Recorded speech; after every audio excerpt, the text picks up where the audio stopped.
এখানে বলতে হবে এই পূজা যে শারদীয় পূজা, সেই শারদীয় পূজার মূল মন্ত্রটি কি সেটা কিন্তু আমাদের উপলব্ধি করতে হবে। কেবল আনন্দ উৎসব করলে হবে না। শারদীয় পূজার যে মূল বার্তা সেটা হচ্ছে কি, বছরে একটি বার মা আসেন, তিনি আসেন কিন্তু একটি বিশেষ উদ্দেশ্য নিয়ে।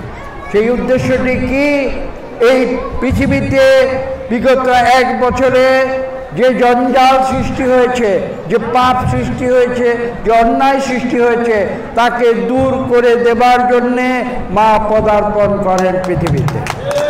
এবং আমাদের মনে রাখতে হবে যে অন্যায়কে কোনোদিন প্রশ্রয় দেওয়া হবে না, সেই বার্তা দেবার জন্যই কিন্তু প্রতি বছর শারদীয় পূজার আবির্ভাব হয়। কাজে এই কথাগুলো আমরা যদি মনে রাখি, সুর আর অসুরের যে চিরন্তন যুদ্ধ এই বিশ্বে,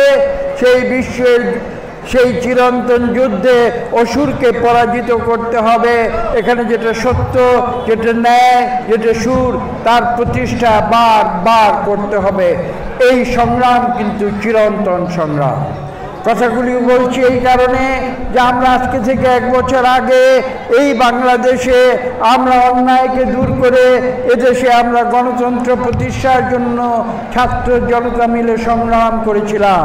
তার অর্থ এই নয়, যদি আমরা কেউ আশা করে থাকি আমাদের সংগ্রাম শেষ হয়ে গিয়েছে, সেটা কিন্তু নয়। এখানে এই দুর্গা পূজা থেকে বিশ্বাস করতে হবে, শিক্ষা নিতে হবে। আজকে 1 বছর পরে এসে আমরা বাংলাদেশে যে সামাজিক, রাজনৈতিক এবং অর্থনৈতিক চিত্র দেখতে পাচ্ছি, সেটা কিন্তু কেউ যদি ভুল করে থাকেন যে 2024 সালে 1 বছর আগে সকল সমস্যার সমাধান হয়ে গিয়েছিল, তাহলে কিন্তু বিরাট ভুল হবে। কাজে আজকে আমি এই শারদীয় পূজা থেকে শিক্ষা নিয়ে আমি বলবো, আপনাদের নরসিংদীবাসীকে শুধু নয়, আমি বাংলাদেশের মানুষকে বলবো যে আসুন আমরা সব সময় অন্যায়, অনাচার, দুরাচারের বিরুদ্ধে সোচ্চার থাকি।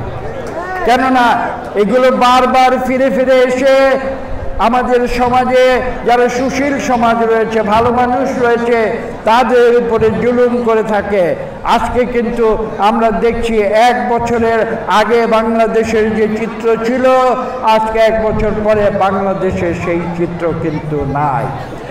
কাজেই সেই কারণে আমাদের এই শারদীয় পূজা থেকে প্রতি বছর যে এই মায়ের আগমন, সেখান থেকে শিক্ষা নিয়ে আমাদের সচেতন থাকতে হবে।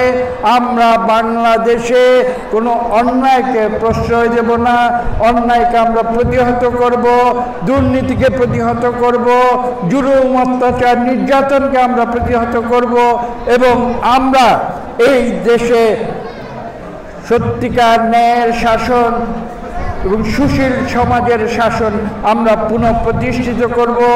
আমরা গণতন্ত্রে আমরা উত্তরণ করব এবং এদেশে একটি সুষ্ঠু ভোট দিয়ে এই দেশের পরিচালনার দায়িত্বভার প্রদান করবে।